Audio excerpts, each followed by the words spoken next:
है, उसी को लेकर मैंने आज की वीडियो बनाई है। कश्मीर के हालातों के बाद हमारी सरकार ने कश्मीर पे कितना ज्यादा काम किया और उसके बारे में आज हमारे प्रधानमंत्री ने क्या बोला, उसके बारे में भी आपको मैं क्लियर करना चाहूंगी कि आज के दिन उन्होंने राम मंदिर बनाने का फैसला किया, जो कि एक सुप्रीम कोर्ट का फैसला था। सब लोग मेरी बात ही कान खोल के सुन ले।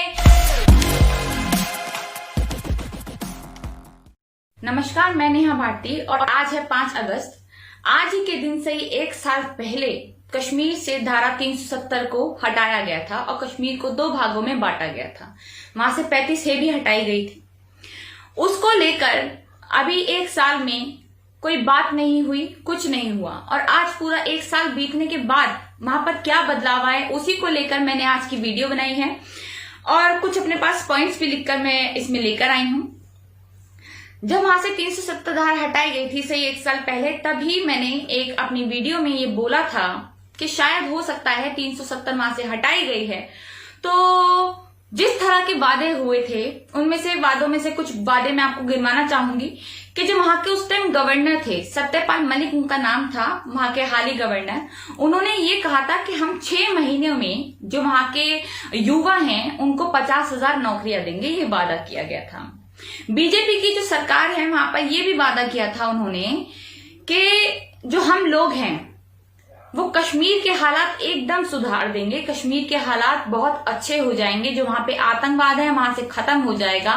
वहां पर लोग जमीन नहीं खरीद पाते, जमीन खरीदने लगेंगे तो वहां पे फैक्ट्रियां बन पाएंगी, वहां पे इंडस्ट्रीज बन पाएंगी तो लोगों को रोजगार मिल पाएगा। जो वहां पे कश्मीरी जो हैं, जो बेरोजगार है, उनको बाहर जाकर रोजगार नहीं करना पड़ेगा, उनको खुद के कश्मीर में ही रोजगार मिलेगा। इस तरह के कुछ वहां पर वादे हुए थे।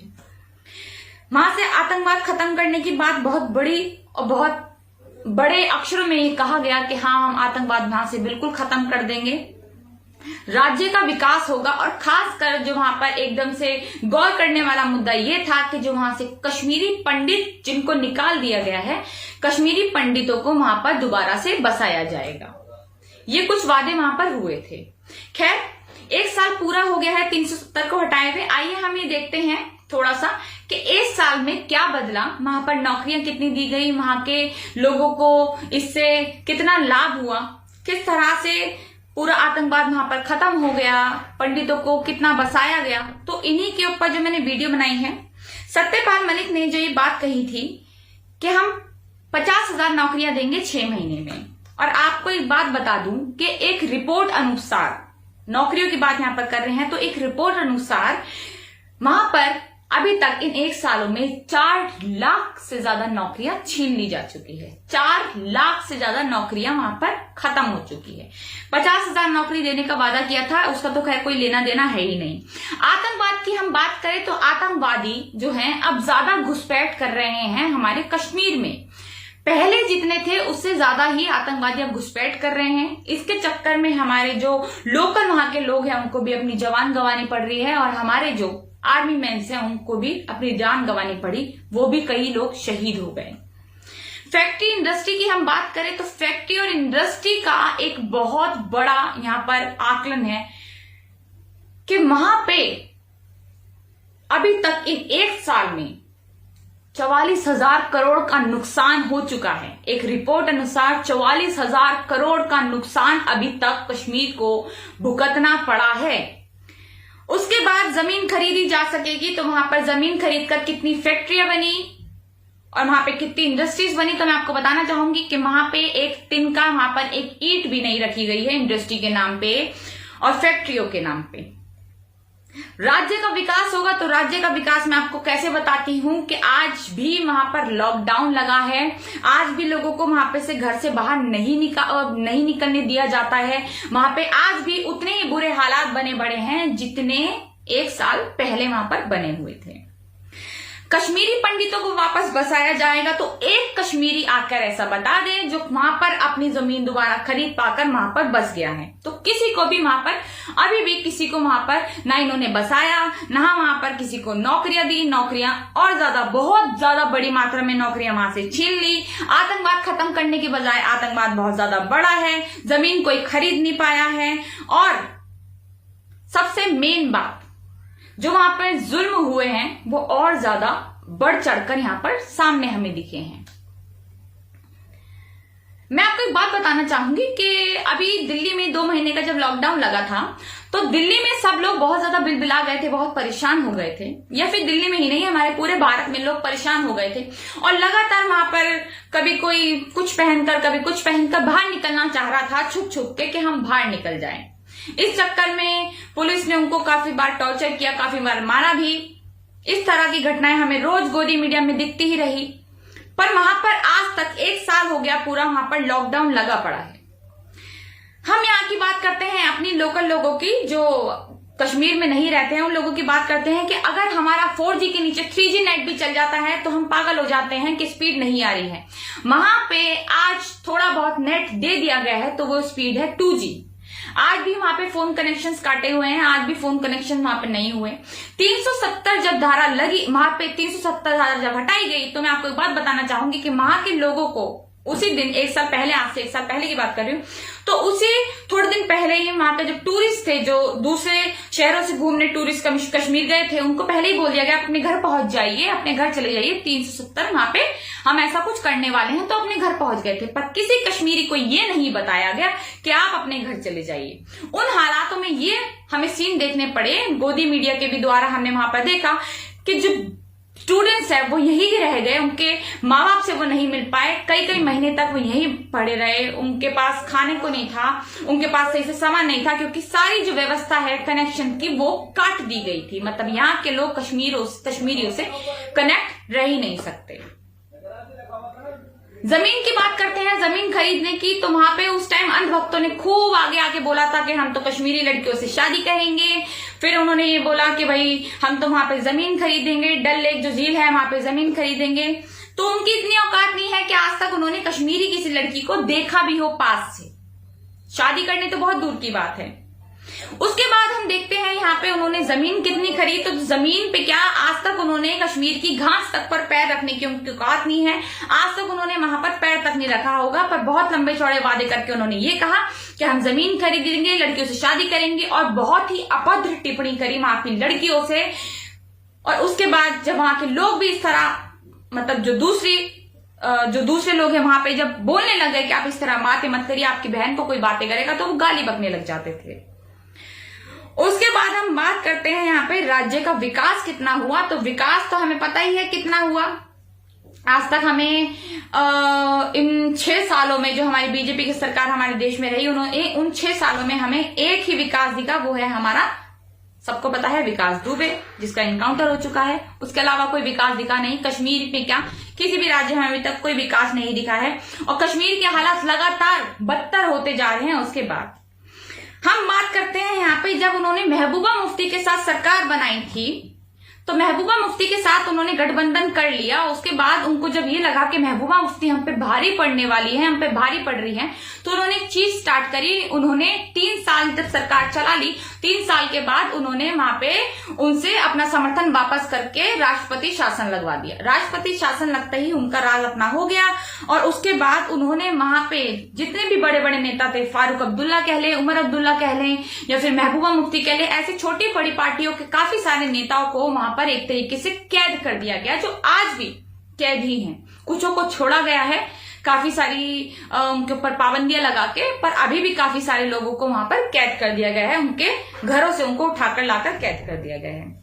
कश्मीर के हालातों के बाद हमारी सरकार ने कश्मीर पे कितना ज्यादा काम किया, और उसके बारे में आज हमारे प्रधानमंत्री ने क्या बोला, उसके बारे में भी आपको मैं क्लियर करना चाहूंगी कि आज के दिन उन्होंने राम मंदिर बनाने का फैसला किया, जो कि एक सुप्रीम कोर्ट का फैसला था। सब लोग मेरी बात ही कान खोल के सुन ले कि ये जो फैसला था वो हमारे प्रधानमंत्री का नहीं था, हमारे मुख्यमंत्री का नहीं था, ये फैसला था सुप्रीम कोर्ट का कि वहां पर राम मंदिर बनाया जाएगा, वो पुरुषोत्तम राम जी की जगह है।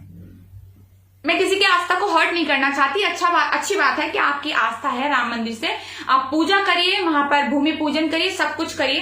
पहली बात, अगर भूमि पूजन होता है, ये साधुओं का काम होता है, ये हमारे प्रधानमंत्री या फिर हमारे योगी आदित्यनाथ मुख्यमंत्री जी का काम नहीं है, ये सब साधु संतों का काम होता है भूमि पूजन का, वो खुद ही कर लेते हैं। पर शायद राजनीति ज्यादा चमकानी है और 6 सालों में आज तक यही होता आया है, तो बीजेपी ने इस बार भी यही कहा और काफी सारे अलग अलग एक्शन करते हुए हमारे प्रधानमंत्री हमें राम मंदिर में अभी भूमि पूजन जहां पे हुआ है वहां पर दिखे। खासकर जो हमारे पूरे भारत का जो मुख्य इंसान होता है वो होता है राष्ट्रपति। हमारे राष्ट्रपति, क्योंकि ये लोग उनको अछूत मानते हैं, उनको इनवाइट तक नहीं किया गया।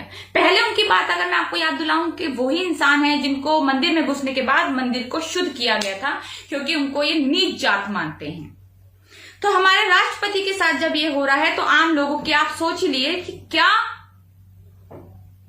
सिचुएशन होगी, क्या एक तरीके से आम लोगों को क्या क्या फील करना पड़ रहा होगा जो कास्ट, अदर कास्ट या इन सब चीजों से आते हैं या फिर एक रिलीजन से आते हैं पर्टिकुलर, जिससे ये लोग नफरत करते हैं।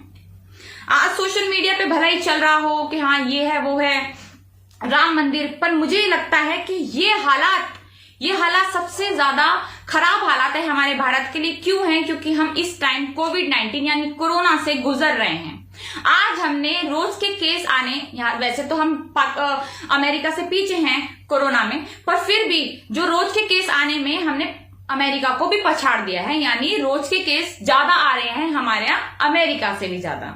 और उसके बाद हमारा कोई कोविड-19 पेशेंट नहीं, लोग लगातार मर रहे हैं, लोग अपनी लगातार जान गंवा रहे हैं। भारत में कोई वैक्सीन बनाने की तैयारी नहीं है। आज अगले दूसरे देश जो हैं वैक्सीन में बनाने में लगे पड़े हैं, लोग हॉस्पिटल्स बनाने में लगे हुए हैं, ऐसी चीजें बनाने में लगे हुए हैं जिससे कोविड-19 को खत्म कर दिया जाए। न्यूजीलैंड के प्राइम मिनिस्टर ने पूरा कोविड-19 को खत्म कर दिया, पर हमारे भारत के लिए एक मुद्दा बना हुआ है और वो मुद्दा है राम मंदिर। राम मंदिर से इनके जो बहुत सारे नेताओं के मैं आपको बयान बताना चाहूंगी कि उन्होंने बोला कि राम मंदिर आते ही कोरोना खत्म हो जाएगा। खैर आज भूमि पूजन हो गया है, तो कल से मैं ये देखना चाहती हूँ और मैं ये उस मंत्री को भी देखना चाहती हूँ बोलते हुए कि कोविड-19 अगर कल से खत्म नहीं हुआ तो आप देख लीजिए। फिर आपने बोला राम मंदिर आते ही कोविड-19 खत्म हो जाएगा, आज राम मंदिर आ गया, कल कोविड-19 खत्म होना चाहिए। एक ने कहा कि आप भाभी जी पापड़ खाइए कोरोना भगाइए, वो इस तरह की एड्स में दिखा, इस तरह के उन्होंने बोला कि आप पापड़ खाइए, मतलब पापड़ खाने से खत्म हो जाएगा। एक की अगर हम बात करें तो गोडसे प्रेमी, उनका नाम नहीं लेना चाहूंगी, उन्होंने ये बात कही कि आप हनुमान चालीसा का पाठ करिए और कोरोना भगाइए। तो मतलब इस तरह कोरोना भगाने के लिए हम इस तरह से काम करेंगे। काफी सारे लोगों ने ये कहा कि गौमूत्र पीजिए उससे कोरोना खत्म हो जाएगा, कोई दवाइयां मतलब ढोंगी दवाइयां बनने लगी।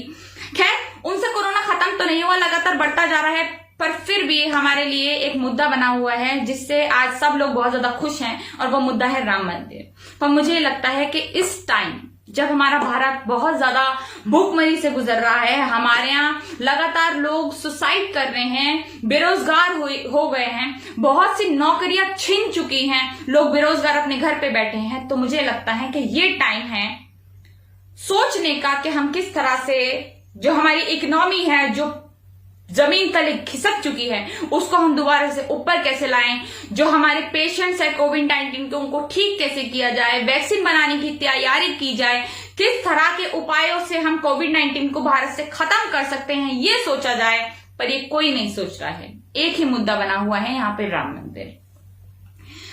अगर मुझे लगता है कि जय श्री राम का जो नारा देते हैं, जय श्री राम के नारे के लिए उसी के अगर ऊपर उस जगह पे नहीं, उसी को नाम को देखते हुए अगर एक नारा बनाते जय श्री राम अस्पताल, जय श्री राम हॉस्पिटल, तो शायद आज हम भी खुश होते और शायद जिसके नाम पर उन्होंने ये हॉस्पिटल बनाया है बीजेपी वालों से, वो भी खुश हो जाते। पर लगातार लोग मर रहे हैं। देखिए मुझे लगता है लोगों की जान जब तक नहीं होगी, जब तक उनकी आस्था नहीं होगी, जब तक उनका कोई पूजन नहीं होगा, तो जान सबसे ज्यादा जरूरी है मेरे ख्याल से। तो जान को ये बिल्कुल नहीं देखते हुए सिर्फ अभी तक सिर्फ लोगों की आस्था में लगे हुए हैं, अपनी राजनीति चमकाने में लगे हुए हैं। तो मेरी ऊपर वाले से, ईश्वर से, अल्लाह से, राम से बस एक ही दरख्वास्त है कि कृपया करके हमारे इन लोगों को थोड़ी सद्बुद्धि दें भगवान, थोड़ा तो इनके अंदर दिमाग लिया है अल्लाह कि कुछ तो इनका ठीक हो पाए और हमारे जो हालात हैं, जिस हालातों से हम गुजर रहे हैं, उस हालात से हम बाहर आकर अपने भारत को एक अच्छा देश दोबारा बना सके, जो हमारी इकोनॉमी है, जो हमारी नौकरियां हैं जो जा चुकी है, उनको दोबारा से हम ला सके। तो मेरा इस वीडियो का बस एक ही एम था, एक ही मेरे को उम्मीद है आपसे कि आप इन चीजों को समझिए, और खास कर जाते जाते अपने दलित भाइयों से अपनी वीडियो खत्म करते हुए यही कहना चाहूंगी कि आज अगर आप राम मंदिर के नाम पे खुश हैं तो एक बार उस राम मंदिर में जाकर अगर आपको पैर रखने दिया जाए तो आप भी देख लीजिए, हम भी देख लेंगे, फिर आप खुश होएं। उसके बाद अगर आपको वहां पर पूजन करने के लिए बुलाया जाए या फिर किसी भी चीज के लिए बुलाया जाए तो बहुत अच्छी बात है, आप जाइए वहां पर पूजा करके आइए। पर मुझे लगता है कि शायद आपको नहीं जाने दिया जाएगा, तो एक बार अपने दिमाग से काम लीजिए। सब लोग सोचिए कि ये राजनीति चमकाने के लिए क्या कर रहे हैं। राम मंदिर बहुत पहले बन सकता था, अभी क्यों बना, काफी सारी चीजों को दबाने के लिए क्यों बना। तो कृपया करके मेरी इस वीडियो से कुछ सीखने की कोशिश कीजिए। अगली वीडियो में फिर मुलाकात होगी। धन्यवाद।